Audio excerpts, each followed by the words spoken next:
طبعا أستاذ ضياء، أنا ما أخفيك أن هناك تحرك سياسي كبير يقود المجلس الوطني للمعارضة العراقية في مراكز القرار الدولية للعمل على التغيير. نعم، موجود هناك المجلس الوطني للمعارضة العراقية موجود في بقيادات الداخل ولا بالخارج؟ في الداخل والخارج، موجود نعم. في كل مكان.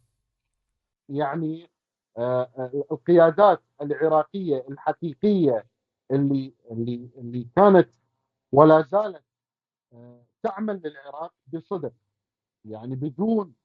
واحنا ايضا ما عندنا لا ندخل انتخابات ولا عندنا طمع انه نكون ضمن هذا النظام، ونستنكر انه نكون ضمن هذا النظام التابع لايران.